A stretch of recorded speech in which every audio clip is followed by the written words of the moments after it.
Extraordinaria tarde, amigos de Saks. ¿Cómo están? Espero que estén disfrutando de una bella tarde. El día de hoy está conmigo Fernanda. Bienvenida, Saks. ¿Cómo estás? Hola Ale, muy bien, gracias. Muy contenta de estar aquí con ustedes. Oye, Bueno, antes de con... meternos sin directo conmigo y con los demás que nos ven. Antes de empezar con el chisme e irnos directo a todo el asunto que quiero platicar contigo, dime, ¿cuál es tu comida favorita? La verdad, me encanta el sushi. Soy feliz con todo lo que es sushi, mariscos, me encanta. En mariscos. No soy tanto de los mariscos, pero creo que sí del sushi también podría decir que me gusta mucho. Sí, me encanta. Oye, la historia que vamos a platicar el día de hoy tiene que ver con tu libro que se llama En la Madre y que es como literal una expresión muy mexicana, yo siento, que habla mucho de nosotros, pero creo que en la forma en la que tú lo usas nos puede conectar muchísimo. Platícanos un poco de tu proyecto para irnos metiendo en el asunto. Bueno, pues justamente como dices, en la madre es esta expresión que muchas veces quienes somos mamás utilizamos cuando nos sentimos cansadas, hartas, emocionadas, sorprendidas. Y justamente el libro juega, o el título juega con esa doble lectura de lo coloquial y lo profundo, de todo esto directo, incómodo, que a veces pasamos cuando somos mamás, ¿no? El libro traté de que fuera lo más honesto, profundo y frontal, para que las mujeres cuando dijeran en la madre pensaran en todo lo que abarca la maternidad y no solamente basarnos en la culpa o en pensamientos desde lo romántico o el deber ser que se nos enseñó de una buena madre. Claro, y justo creo que la frase que acabas de decir de una buena madre, porque al final, pues todos tenemos una madre, es un vínculo emocional que ha estado con nosotros durante muchos años, pero creo que tiene muy poco que empezamos a hablar realmente de lo que hay tras bambalina de este rol. ¿Cuál dirías tú que fue como ese aprendizaje cuando en la expectativa que tú tenías de cómo iba a ser mamá? Cuando realmente lo viviste, ¿qué fue lo que dijiste? A ver, un momento, esto no venía en el panfleto de instrucciones de ser madre. Una de las cosas que más me confrontaron es que ser mamá no siempre es eh, poder con todo de la forma pues que me lo habían inculcado, que eso tocó mucho en mí una sensación de ser una madre con mucho amor, pero insuficiente en el rol. Entonces, algo de lo que fui aprendiendo durante las dos maternidades, ¿no? En la primera fue esta cuestión de autoconocimiento, de saber que necesito pedir ayuda, que no siempre lo que siento tiene que reflejarse en un tono de felicidad, de poder, ¿no? Porque nos ponen esta capa de super mujer cuando nos convertimos en mamá. Y algo de lo que más nos choca es esta confrontación a la decepción de no poder llegar a esa meta. Y justamente también empecé a darme cuenta que opiniones que, pues sí, opiniones que querían darme las personas, no necesariamente en un mal sentido, pero tocaban fibras en mí que me remontaban a esos momentos donde no me sentía, pues, conectada conmigo, vuelvo a lo mismo de la suficiencia, me tocaba heridas que resonaban con mi propia infancia.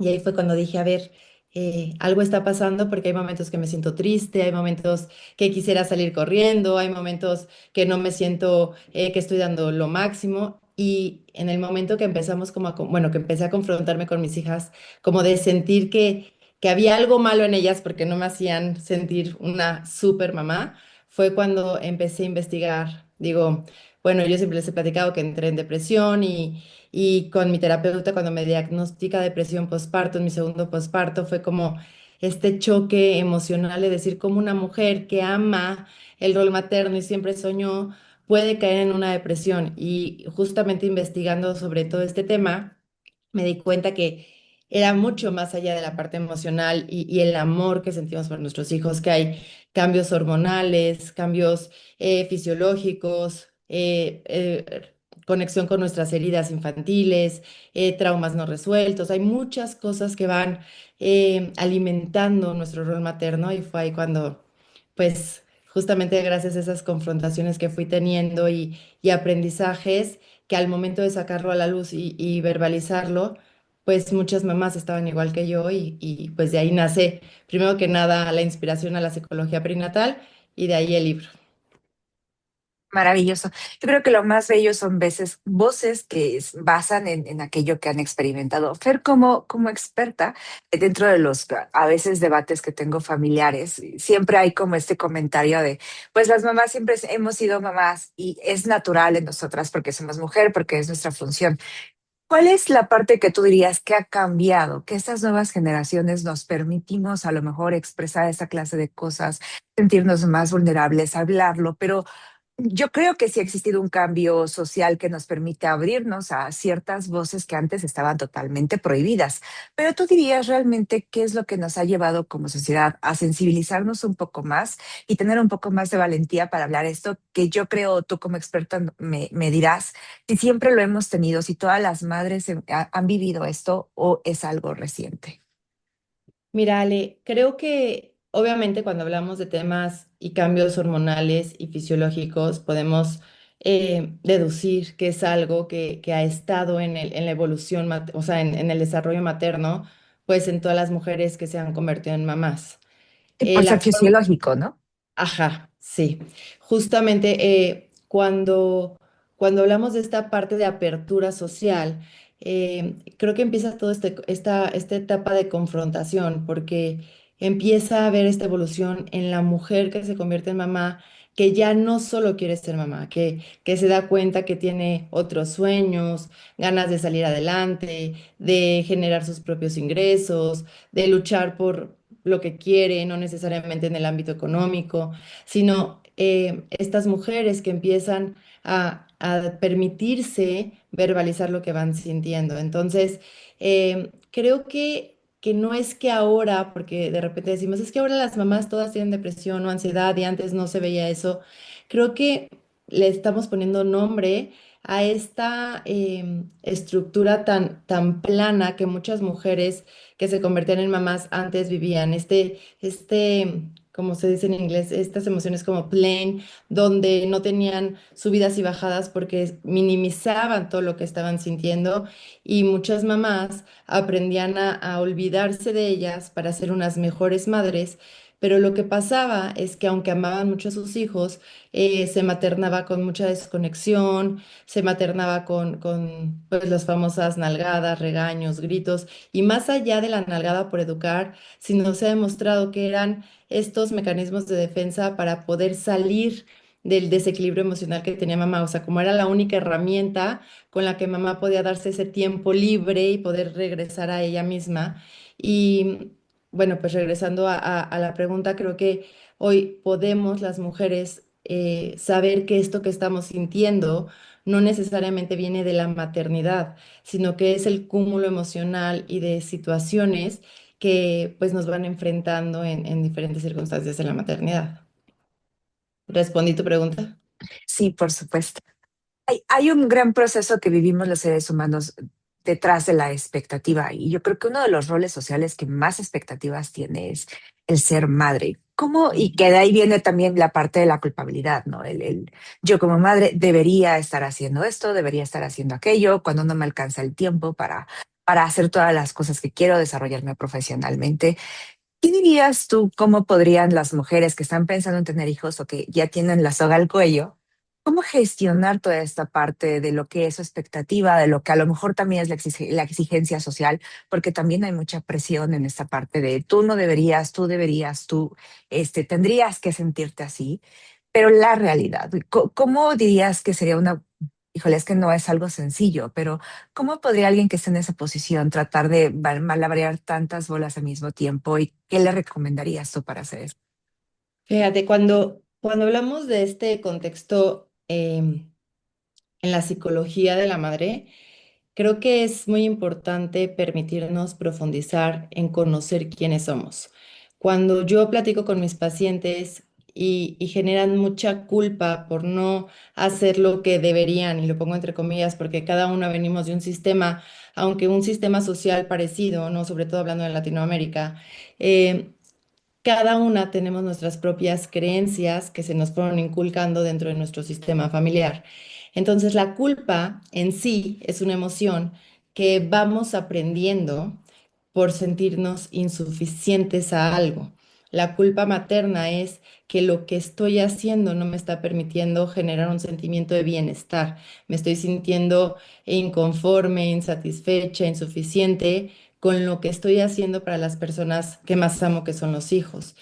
El rol materno viene muy condicionado, como te decía hace ratito, en la buena madre.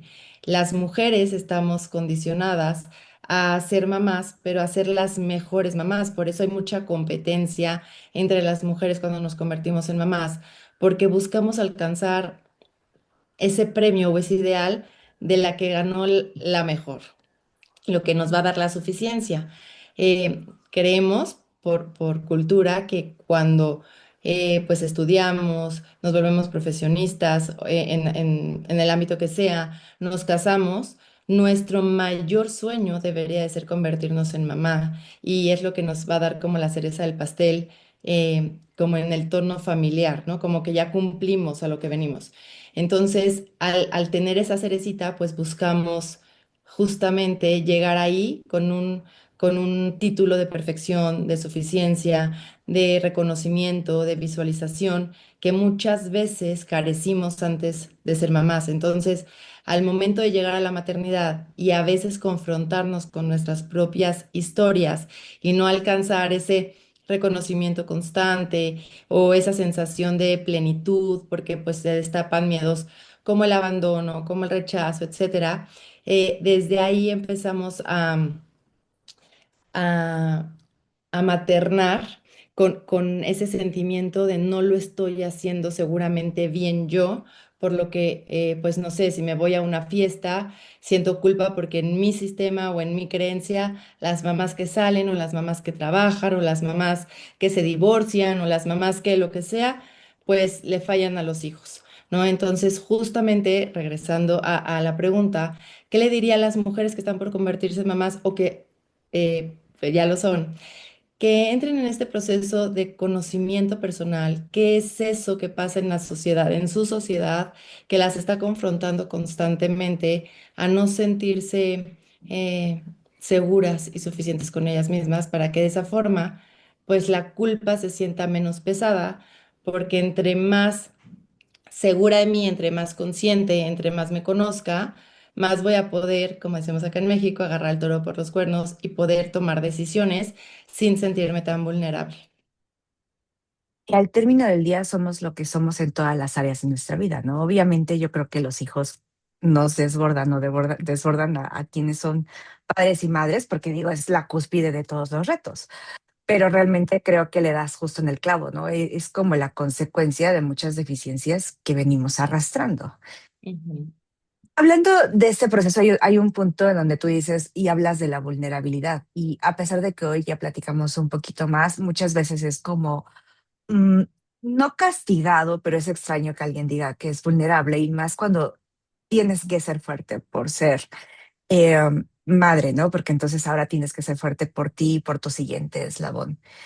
Pero a mí me encanta cómo tú lo explicas, porque dices, bueno, yo me perdí estando en mi propia casa, en mi propio hogar, y obviamente lo que encuentras a mí es parte de la vulnerabilidad. Platícanos un poco sobre este proceso en el que te pierdes en tu propio hogar, pero vuelves a encontrarte.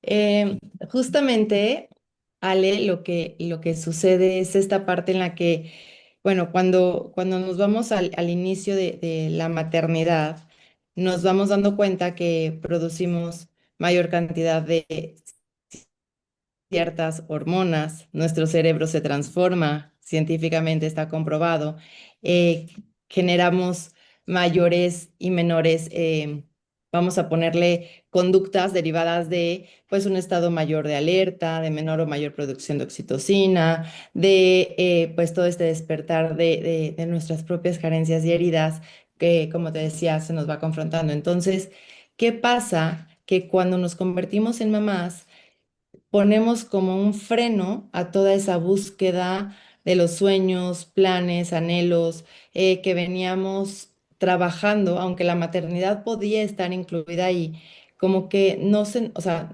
no se platica que ese freno no solamente es quedarte en tu casa a amamantar al bebé, sino es quedarte en tu casa a reconocer tu cuerpo, tus emociones, la forma de relacionarte con otras personas, el tener que frenar parte de tu sistema social, pues también muchas veces cuando estamos en cesárea de nuestros movimientos, para que de esta forma podamos ir viendo crecer sanos y saludables a nuestros bebés, ¿no? Entonces, parte de esa pérdida de identidad o de perdernos en casa es que creemos que esa transformación o ese periodo de reconectar con nosotras, eh, como te lo digo, es como si en ese periodo de tiempo eh, nos desconectáramos totalmente de nosotras y conectar costará mucho trabajo, porque al volver a conectar necesitamos red de apoyo, sentirnos sostenidas, sentirnos apoyadas, no tener un estado de alerta al máximo.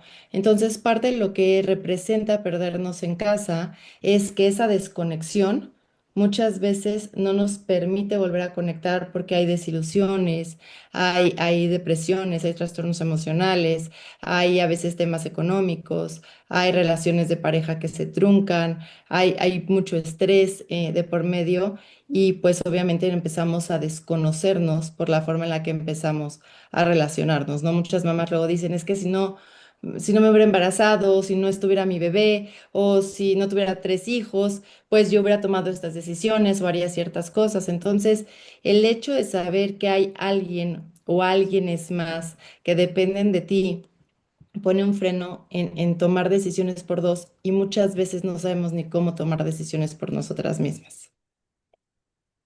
Ahorita que hablas de la red de apoyo, creo que es súper importante. Entonces, ¿cuál sería la recomendación para un hombre, ya sea pareja o a lo mejor algún familiar para las chicas que no tienen una pareja cerca, pero sobre todo para la pareja en esta acción activa de apoyar a la mujer, de cuidarla, obviamente, de hacer el rol masculino?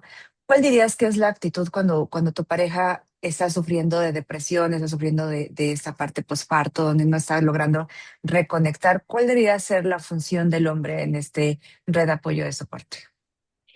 Esta pregunta creo que es súper importante porque la mayoría de las veces al estar en un estado de tanta vulnerabilidad, eh, para quienes a lo mejor y no conecten con la palabra, es tocar esas emociones que nos hacen sentir pues a veces tristes, a veces enojadas, a veces eh, pues impacientes, todas estas emociones que normalmente no nos permitimos sentir por lo que podría ser exponerlas a una parte social. Entonces, cuando yo estoy en este posparto o en la maternidad, cuando alargo como todo este estado en el que no me vuelvo a sentir yo misma, eh, parte de lo que sucede es que la mamá se cierra. Y cerrarse no solamente es verla llorar o aislarse de la parte social o estar más reactiva. Toda esta parte de aislamiento es que se empieza como a apagar en lo que piensa, en su forma de comunicación, en su sonrisa, en diferentes cuestiones que a lo mejor la definían antes de que naciera su bebé, ¿no? Entonces, algo que es bien importante saber para quienes estén en compañía de esta mujer es que si la vemos más enojona, más triste, más desconectada, con menos apetito, con más sueño, no es normal, no es necesariamente que quiera llamar la atención o que desde que se volvió mamá se volvió muy enojona o desde que se volvió mamá está con mucha ansiedad, ¿no? No solamente es catalogar, porque creo que ahí también viene un tabú en la maternidad. Creemos que estar inestables emocionalmente no es que tengamos que trabajar por salir de ahí, sino viene con el paquete de la maternidad, que nos volvamos pues más ansiosas, más depresivas, más preocuponas, más enojonas. Entonces creo que es bien importante que toquemos base con todas las personas que están alrededor y que sepamos que esa mujer está teniendo cambios no solamente físicos, sino también hormonales, que a lo mejor no se han podido readaptar sus hormonas, que no sabe cómo salir de algún estado de alerta, por ejemplo, si tuvo mucha presión en el embarazo o un parto que generó cierto estrés o un bebé prematuro o situaciones que aunque ya estén bien, a lo mejor no, que luego pasa, es que ya está salió del hospital mi bebé, pero como ya está bien, ya todo tiene que estar bien. ¿Qué pasa con todas esas emociones y picos que una mamá se queda por dentro y nunca drenó? Entonces, si vemos a una mujer que está perdiendo su esencia, es importante acercarnos, decirles que ahí estamos, que pueden confiar en nosotros, que pueden, pues, respaldarse, a lo mejor y pedir ayuda profesional, ver de qué forma podemos estar con esa persona para que pueda ayudar a reencontrarse, ¿no? Ahorita que hablas de la situación de ayuda profesional, creo que eso es indispensable que lo retomemos, porque ya has mencionado que hay cambios que son fisiológicos, que no es que la mujer decida, hoy voy a estar de buenas. Hay Ujú. cosas que sí tienen que ver directamente con química cerebral, donde obviamente se altera la química que hay en el cerebro, la forma incluso de cómo reaccionas, cómo razonas, cómo interactúas con tu cuerpo. Entonces, ¿en qué momento tú sabes, o podría una mujer, tienes obviamente el parto, sabemos que hay cambios, pero en qué momento tú deberías detonar y decir, necesito la ayuda de alguien porque ya no estoy pudiendo regularme, porque estoy en este porcentaje de chicas que tuvieron alguna incidencia por alguna situación, como tú decías, traumática y que obviamente está fuera de balance? Y me gustaría a lo mejor también llevarlo a lo mejor una parte terrenal. ¿Qué porcentaje de las mujeres sufren depresión postparto? ¿Y en qué momento tú puedes decir, esto ya no es normal, necesito ayuda? Mira, el 80-90% de las mujeres que dan a luz viven lo que se llaman baby blues. ¿Ok? Los baby blues parecen momentos de depresión, pero únicamente duran un par de días después del parto. Pueden durar hasta máximo las 3 semanas, o sea, aparecer y desaparecer hasta las casi 3 semanas después. No son recurrentes, no van en aumento, solamente llegan estos destellos de sentimientos de mucha tristeza, mucha rabia, pero podemos salir de esas emociones rápido, aunque después volvamos a conectar durante ese periodo. La depresión postparto puede llegar a afectar a 4 de cada 12, o sea, quiere decir que es un número altísimo de mujeres que tienen estos desequilibrios emocionales y hormonales, porque aunque la ansiedad postparto em,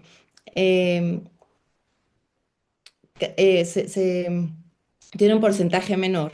Hoy sabemos que la ansiedad y la depresión tienen pues mucha conexión, ¿no? ¿Qué podemos hacer o cómo podemos saber si estamos presentando alguno de estos síntomas?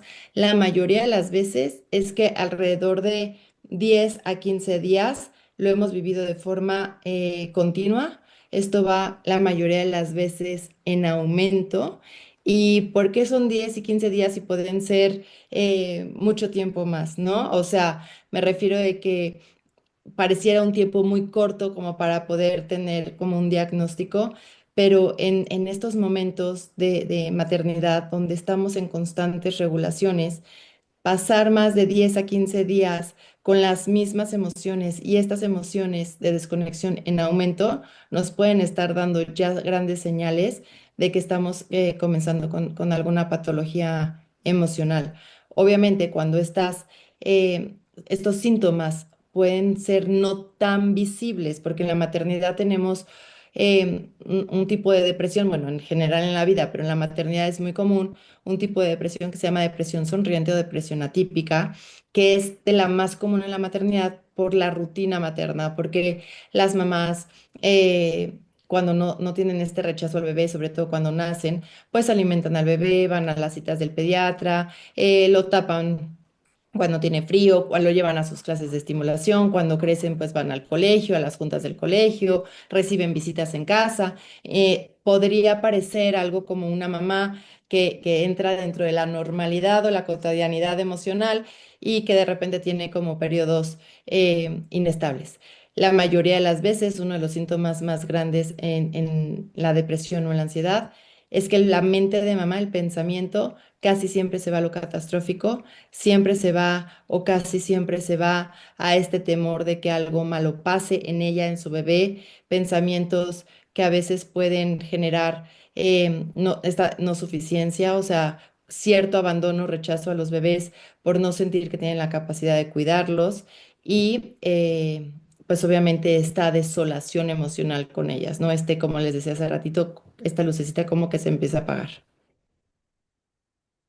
Muchísimas gracias por... yo creo que lo más potente de cuando alguien puede dar una voz o un discurso es que lo haya vivido y en tu caso creo que eso es lo que lo hace para mi caso o para mi perspectiva particular lo más valioso. Entonces, gracias por todo lo que compartes y por esta parte que nos permite empaparnos de un mundo que para muchos es desconocido, pero que obviamente tenemos que conocerlo y manejar estos temas con empatía, ¿no crees? Justamente, Ale, porque independientemente de la parte emocional conductual, que es como lo más visible, ¿no? En las mamás, creo que parte de lo que quise plasmar en este libro no es los puntos para sentirte necesariamente buena madre o ser una buena madre o las herramientas, ¿no? Es justamente el que las mujeres que lo lean puedan conectar con descubrir qué puede estar pasando en ellas, que sepan que no solamente se vive en el amor, la maternidad, sino que es una cuestión de muchos factores, como bien decíamos, químicos, hormonales, infantiles, de situaciones no resueltas, de confrontaciones constantes a nuestra propia historia.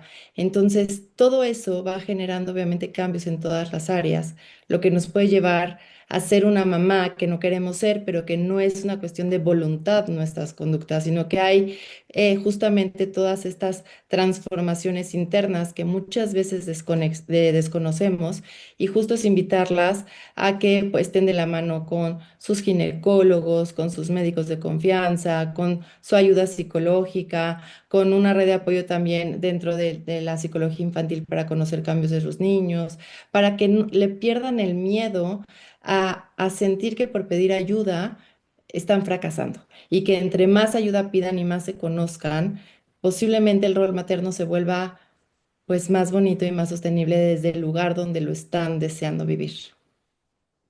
Totalmente. Y no hay nada, digo, creo que de las cosas que más bellas que podemos crear en este mundo son hijos. Entonces, sería genial que todos pudiéramos disfrutar del proceso y obviamente gracias a ti que cuentas la experiencia, pues nos da un panorama más amplio. Así que si están pensando en tener hijos, quizá antes podrían leer tu libro. Sí, creo que les serviría de bastante. Oye, cambiando un poquito, aligerando un poco el tema, vayan y lean el libro mientras nosotros seguimos chismeando. Pero me llama mucho la atención porque al final eres mamá, que yo creo que es un trabajo completo de dos pequeñas, pero también aparte pues tienes tu profesión, generas contenido, eres psicóloga, estás muy metida en todas estas ondas y aparte todavía escribes y haces toda esta difusión. Entonces, ¿cómo se le hace para tener tanto tiempo? Dime, ¿cuáles son tus principales hábitos? ¿Cómo te organizas? ¿Qué es lo que para ti tiene más sentido en esta parte de estructura? Mírale, la verdad, Hasta te acomodaste, me encantó, dije, Fer. bueno, vamos a hablar del tema. Fíjate, algo que me pasaba mucho antes era que cada nueva situación que tenía que hacer, o sea, llámese en la vida profesional, o hacer la comida, o pedirle a quien me ayuda de repente, no sé, que saque ciertas cosas, o ir por las niñas al colegio, lo vivía desde esa Fer insatisfecha, desde esa Fer que tenía que hacer todo por, por, por cumplir nada más. Entonces, cada nueva actividad pesaba mucho en el rol y entonces ese sacrificio por tener que sacar el trabajo, por tener que sacar a las niñas, porque ya gritaron, porque ya se pelearon, porque ya estoy detonada, se vivía de verdad con mucha desconexión en mí y creo que eso eh, fue de lo que más hoy agradezco de sanar, de estudiar de este tema, de observar cómo entre mejor te sientes contigo, más estructurada, porque tienes menos culpa y más satisfecha te vas sintiendo en lo que vas haciendo. O sea, tener realmente mis prioridades, tener mi estructura en el día, mis rutinas, serme fiel a mí, o sea, hasta dónde puedo trabajar, hasta dónde pedir ayuda con las niñas, permitirme tiempo de descanso, cuando no, bueno, intentar reparar, alimentarme bien. Algo que pasaba mucho era que por el miedo a lo mejor a subir de peso, no bajar los kilos del embarazo o las malas rutinas que tenía, pues no comía saludablemente, no me hidrataba, no tomaba mis suplementos. Entonces me daba cuenta que a veces parte de mi enojo, de mi estado de estrés constante, pues venía también desde lo profundo, desde un cuerpo estresado, desde unas células no nutridas, desde un cuerpo deshidratado. Entonces, justamente cuando vamos entrando en un proceso de transformación desde lo profundo, se siente muy bonito el equilibrio.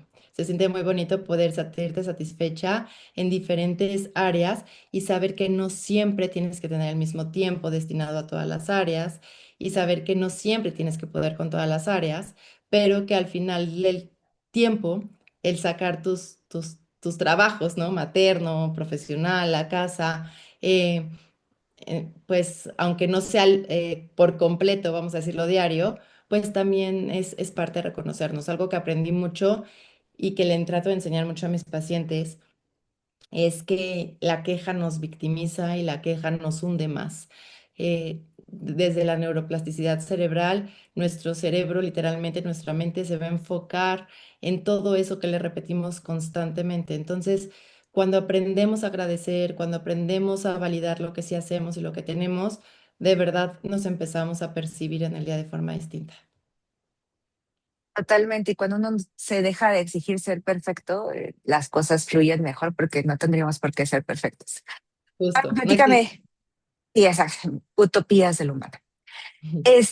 Platícame cómo convences a la musa para que se quede contigo, le invitas sushi, le dices que después van a tomar vino tinto. ¿Cómo mantienes la creatividad abierta, sobre todo con dos pequeñas y todo lo que es, que me imagino que también ellas te mantienen muy despierta, pero cómo mantienes la creatividad abierta todo el tiempo para poder escribir y hacer todo lo que haces? No todo el tiempo está despierta. No Aunque todo le el tiempo ofreces está sushi. despierta. Sí, no todo el tiempo está despierta. Hay veces que la mente me pide como un descanso, ¿no? Eh, Algo que sí me inspira mucho, sobre todo para las sesiones o para el contenido, o para inspirarme a mí también, ¿no? Porque de Claro. verdad yo muchas veces aprendo de las historias de mis pacientes para mi historia personal y para mi forma de vivir la maternidad. Eh, pues parte de lo que me inspira justamente es ver cómo hay una misma emoción o muchas mismas emociones en la maternidad, aunque vengan de historias tan distintas, ¿no? Cómo puede haber situaciones de abusos en la infancia, cómo puede haber situaciones de abandonos, cómo puede haber situaciones que aparentemente tienen una infancia con muchas cosas estables, como las comparaciones entre hermanos o en su propia historia cuando hay también se envuelven en alcoholismo, los papás, o sea, como diferentes historias, eh, aunque nos detonen en emociones parecidas, nos hacen percibirnos como mamás. Eso me inspira muchísimo porque se me hace inmensamente interesante ver cómo de verdad nuestra maternidad no empieza en el momento que nos da ese positivo, sino desde el día que nacimos, cómo fuimos percibidas ante nuestros padres, la historia que tuvimos. Entonces, todo eso, pues obviamente me sigue inspirando en querer estudiar más, aprender más, trabajarlo también en mí, con mis hijas, eh, y pues así. Pero muchísimas gracias por todo lo que compartiste conmigo el día de hoy. Obviamente entiendo que el trabajo que tienes que hacer es complicado, pero creo que cuando se hace desde el amor, como tú lo haces, desde la vulnerabilidad, obviamente facilita todo el proceso de comunicación. Dime, ¿hay algo más que se quede en el tintero, algo más que quieras compartir con nosotros? Pues que vayan a leer el libro, que me cuenten de qué les pareció, en qué les sirvió, que no existe una maternidad perfecta, quiero que se lo lleven. Cada una desde nuestro lugar hacemos lo mejor que podemos por ser las mejores madres para nuestros hijos y que no es el amor materno lo que tenemos que aprender a tener, porque ese muchas veces, o la mayoría de las madres lo tenemos, sino es ese amor propio y ese conocimiento como mujeres para sentirnos más plenas en este rol. Y pues gracias a cada una de las personas que lo ha leído, a ti por este espacio y a la gente que pues le puede, bueno, que confía en todo lo que hago. Muchísimas gracias, pero te mando un fuerte abrazo donde estés. Gracias por estar conmigo el día de hoy. Gracias, Ale.